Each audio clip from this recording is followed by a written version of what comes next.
This is chapter 9 on making investment decisions. And one of the things that we talked about in the last chapter was how do you get those cash flows? And in fact, Jane, you were the one who brought it up. We said, just assume for now another division gives you those cash flows. Okay? Now we're going to talk about that a little bit, about how you would create those cash flows. And unfortunately, it involves a little bit of accounting work. So how do we get the cash flows? That's what we're really going to be talking about. Key concepts and skills for this chapter is to understand how to determine the relevant cash flows for a proposed investment, analyze a project's projected cash flows, and then evaluate an estimated NPV. We're not going to cover every single part of this, so bear with me here. Project cash flows, first look we're going to do. We're going to talk about incremental cash flows. We'll talk about pro forma financial statements and project cash flows. More on project cash flows, evaluating NPV estimates. For the majority part here, the outline, we're going to talk about scenario and other what-if analysis, additional considerations, capital budgeting. What we're not going to get into is all of the huge discussion in this chapter on makers, which you may have dealt with in accounting. Did you? Does that sound familiar? When we get to it in the slides, I'll point it out so that you'll know what I'm talking about. All right, relevant cash flows. Here we're talking about which cash flows are relevant. We're only going to include cash flows that will occur if the project is accepted. That's pretty common sense. And in particular, we're going to be dealing with incremental cash flows.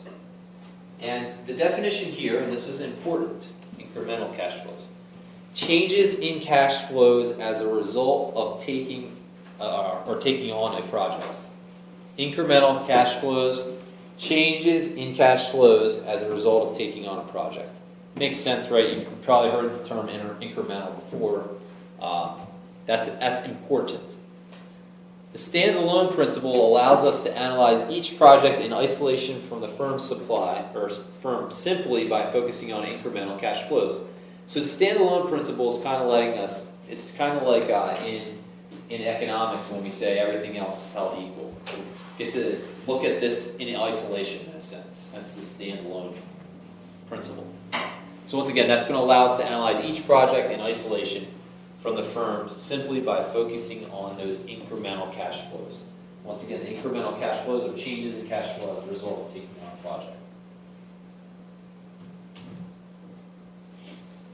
So, backing up, when considering a project, that first step is to consider those relevant cash flows. Which are the relevant cash flows? Incremental cash flows are going to be what we're going to want to consider. We're going to look at the corporate cash flow with this project minus the corporate cash flow without the project. Okay? It's pretty straightforward.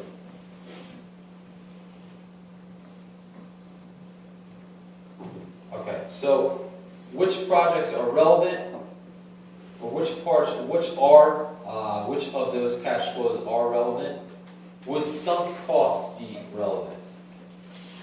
No. Now, do you remember that? Did I teach you guys managerial or macro? I think I taught you macro, right? Macro.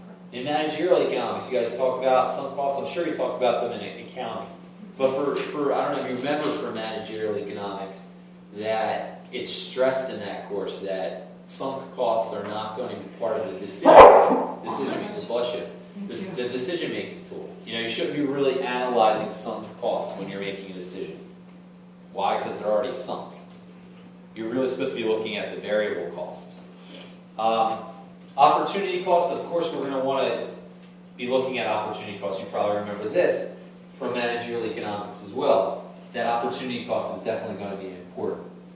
And you can think of these as the cash flow foregone for taking on a project. Side effects or erosion. Projects often affect one another. You can think of these like externalities. One project might have some sort of positive or negative externality on another project. I could just say for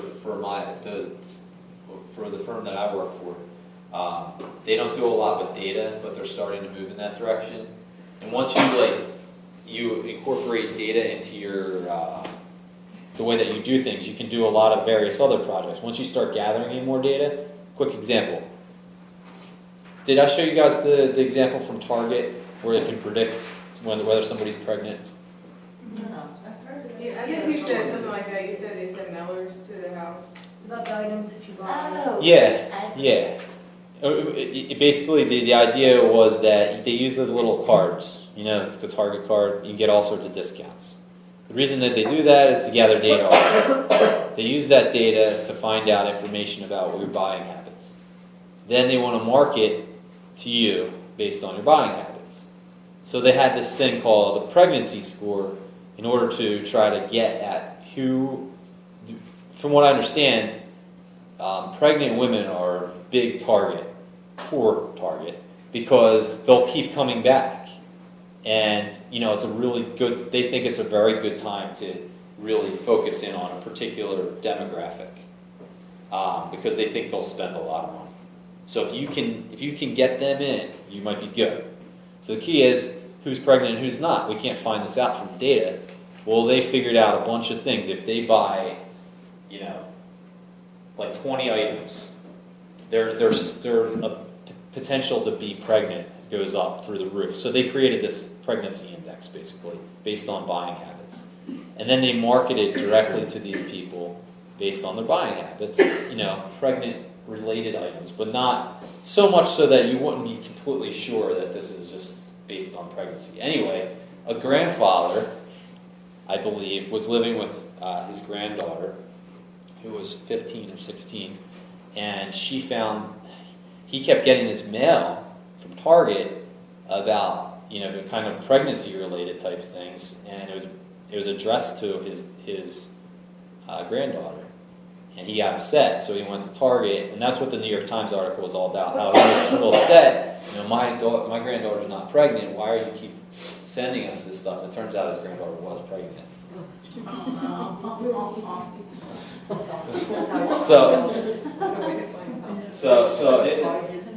The point being raised here with side effects and erosion, I don't know how I got on that tangent, but I was talking about data with my company and how one thing can lead to another. Once you start gathering the data, then you can start to do stuff with the data.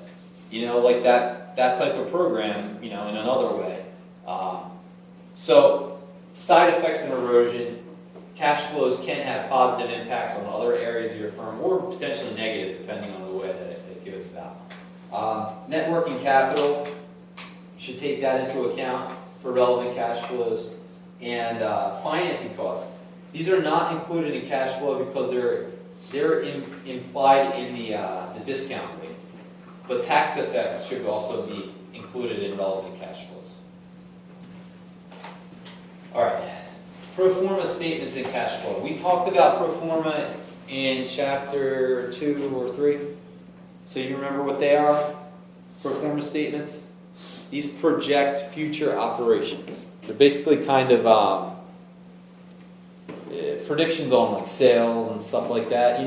Most finance departments have a body that kind of does a forecast on what they believe will occur in the upcoming year, maybe even 5 years out. Normally it's not going to be beyond that. So these project future operations. They just take the financial statements and project them out. Operating cash flow, this is a refresher right here. We talked about this a couple weeks ago. I don't know if you remember, but the operating cash flow formula is EBIT plus depreciation less taxes. There's another way of going about obtaining operating cash flow, net income plus depreciation if there's no interest expense. The cash flow from assets was operating cash flow less net capital spending, less changes in net working capital. Okay? This is all stuff that we covered, I don't remember what chapter that was, but it was a couple chapters ago where we went through this. I don't remember writing it up on the board and us breaking down each of these formulas. So this should kind of be a review. All right. There's a there's a case in your textbook on page 272 on a shark attractant project. So this is 272.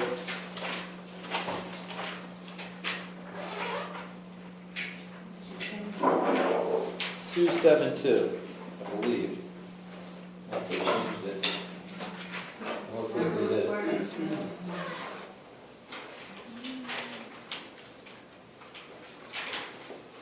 Has a table for it. Yeah, I think they may have changed it. Now, let's see. Bear with me for just a second. Well, it's not terribly important for this, so you can keep moving, but it might be just based on the version of the text. They don't have the Shark Attractive project in here anymore? They have the income statement and the capital return. Yeah, that's all they have. No, well, they used to have this printout of what exactly they were talking about here. All right, well, let's break it down. The estimated sales for this organization is 50,000 cans of this shark attractant project, or shark attractant product. The sales price per can is $4. The cost per can is $2.50, so they're making some sort of profit. The estimated life is 3 years. Fixed cost is $12,000 a year. The initial equipment cost $90,000, 100% depreciated over a 3-year life. The investment in net working capital is $20,000. Tax rate is 34%, and the cost of capital is 20%. Okay. So, 3-year life. For depreciation, that's going to be relevant there, the 3-year life. So let's go to a pro forma income statement. Okay, so here you have your sales, 50,000 units at $4 a unit, $200,000. The variable cost was $250 per unit. That's $125,000. Your gross profit would be $75K. Let's say you have $12,000 fixed cost. The depreciation in a year is going to be $30,000, right? Which makes sense, given what you've learned in accounting. Your EBIT will be $33,000. Taxes were 34%, so that will be $11,220. Your net income is going to be $21,780. So the assumption here is going to be that the net income is going to be the same for all 3 years. All right. Okay, so the projected capital requirements. Now we're starting to get into what we're doing here. We're taking some of the stuff that we have, and we're going to try to start getting to the point where we're going to come up with cash flows. That's where we're headed. Okay, so the projected capital requirements. Here you have net working capital in year 0, 1, 2, and 3. That's $20,000. And that was the investment in net working capital that was given on the preceding slide. The net fixed assets is $90,000, then it goes to 60, and it goes to 30, it's 0. Why does that go down? That's 3 years life. Right, it's depreciated. And your total investment is the addition of the two. So 110, 80,000, 50,000, 20,000. So the fixed assets were declining because of the depreciation. All right, here's the projected total cash flows. Your operating cash flows, 51,780. Now, how could you obtain that operating cash flow? Where does this number come from? Let's go back to... The 30,000 depreciation and the net income, right? Very good, yes. So our net income was 21,780 here, and then your depreciation was 30, right? Mm-hmm. Add the two together, you get 51,780. Okay. Your change in net working capital is $20,000. So we have a net investment in net working capital in year 0 of $20,000, but we get that back when we sell in period 3. Okay. That's what this is describing. Well, why on slide 10 does it say year 0, 1, 2, 3, net working capital of $20,000 each year? Your net working capital is Because $20,000. it's level. Okay, is that why? Yeah, it's a good question. So you're saying, why is this put forth in each of the preceding years. Yeah. Yeah. Yeah, you're going to, well, there are two different things here. We're looking at the total investment. Yeah, it's a good question.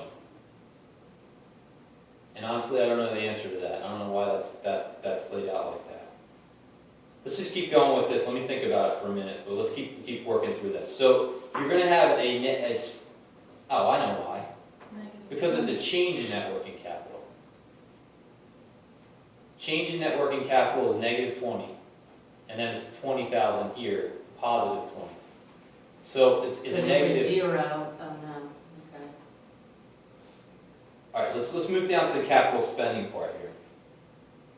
Why is it 90,000 here and essentially 0 from periods 1, 2, and 3? That's when you paid it out. Yeah. The initial investment. So yeah, you're paying your $90,000, right, at the outset, and then the change in the capital spending, I'm sorry, is a change in fixed assets plus depreciation. Okay, so at the outset it was 90,000, negative 90 less 0, because there was no depreciation because it's year 0. Okay, but in year 1 you had that 30 grand depreciation, right? And you also had a change in fixed assets. I'll show you here. From here to here, the change in fixed assets goes from 90 to 60. So that's a $30,000 change there. So the negative 30 plus the positive 30 is going to get you 0. It's exactly the same thing that's occurring in these periods. This moves down 30, and depreciation is moving the opposite way, so it nets out to 0. So if you add all the above down, you get a net outflow in your cash flow of 110 at the start, and then you start to pick up 51,780, 51,780, and 71,780 as time goes on. So the idea here is this is how you would go about creating cash flows. You know, we're not going to get terribly in depth into this because in a sense this is probably a little bit more, in some ways, accounting, relevant to accounting, but it's good for you to have, I mean, the question was raised earlier, how do you come up with these cash flows? So this is the way that they're going about it. The first thing that they're doing is they're projecting out their financial statements. So project out your income statement, for example. You get data from that income statement, those projected income statements in years in advance. Then you take those pieces of data out, as we did here, to create your cash flows, which are these numbers down the bottom. And this looks like the stuff that we've been dealing with up until now, right? You have an outflow of negative 110, and then all of a sudden you have these inflows coming in later years. All right. So this is what we just did in Excel. This is how it would look. Now, actually, let me click on this to see if this works. Of course it doesn't. Not working for me, but you could click on that at home. Let's check out the Excel sheet. There's also a net present value with this and an IRR associated with this that looks similar to the things that we've done in the past. Remember, for the net present value, do you remember what the formula would look like? NPV, right? You'd put in your rate, which I don't remember what it was for this project. It was probably mentioned on that first slide. I'm assuming it's below, maybe it was 20%, so let's just say it was 20%. And then you do the range, right? But you'd only do the range of 51 through 71, right? And then you subtract out that initial outlay. Okay? And you'd end up getting around $10,000. The IRR, we calculated that, was much simpler, equals IRR, and then you take the range from negative 110 all the way over to 71. And you get 25.76. And if I'm right, if it was 20%, which I believe it was. Cost of capital 20%. Okay, so that you would compare the two and you say 25 is greater than 20%, so I'm going to accept the project. The NPV, obviously, is a positive number. That's the one we really want to go with. that's a positive, so we're going to accept the project.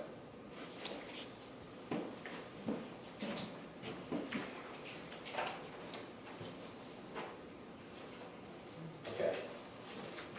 So once again, we went through this. Should we accept or reject? We would accept the project. All right. Now, I actually don't have these slides in here, but it's relevant to bring up at this point. Oops. I think this is still filming. Yep, it's still filming. There's some stuff in this chapter that we're not going to be covering that includes information on GAAP, which you guys should have covered in accounting. You guys talked about salvage value in accounting? After-tax salvage? Okay, you should have covered all this stuff. You should have covered all this stuff in accounting that we're skipping through for the sake of time. But makers, GAAP, and after-tax salvage value is some information that they go into now that's more accounting-based that you should have covered in accounting. So note that when you're going through the chapter that we're avoiding moving to the next subject now. All right, evaluating NPV estimates. Placing a market value on uncertain future cash flows. NPV estimates, you need to keep in mind, are only estimates. So you saw how we went about creating our cash flow estimates. Yes, the estimates for NPVs are only estimates. I mean, they're based upon, in a sense, they're estimates of estimates. We're saying, these are what our cash flows are expected to be from this project, and then we're making analysis based upon that. So they're only as good as the estimates are. There's obviously forecasting risk whenever you're doing something like this, and this is the sensitivity of the NPV to changes in cash flow estimates. The more sensitive, the greater the forecasting risk. There's always risk with forecasting, as I'm sure you know from watching weather reports. So that should be noted. And the sources of value, we should be able to articulate why this project creates value. So not only can you go into the specifics if you were trying to argue to a boss about opening a plant in land, saying, look, the numbers are saying this looks like it's a good decision, NPV is positive, IRR looks good. You should also have the terminology, not just the quantitative information, but also some qualitative information on why you believe it's a good move. That's what they're getting here. Be able to articulate why the project would create value, not just show the numbers. That's where all your other classes come in. All right, scenario analysis. This is going to examine several possible situations or scenarios. Best case, worst case, and base case.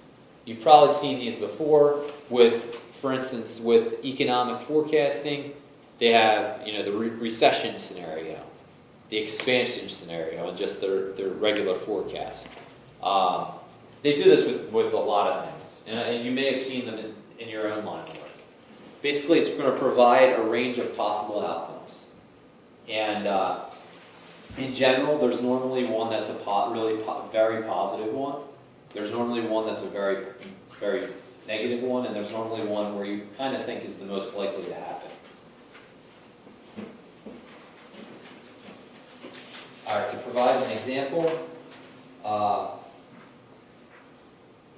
we're not going to get terribly in depth here, but as you can see here, you have a certain amount of units in this particular scenario, base of about 6,000, lower of 5,500, upper of 6,500.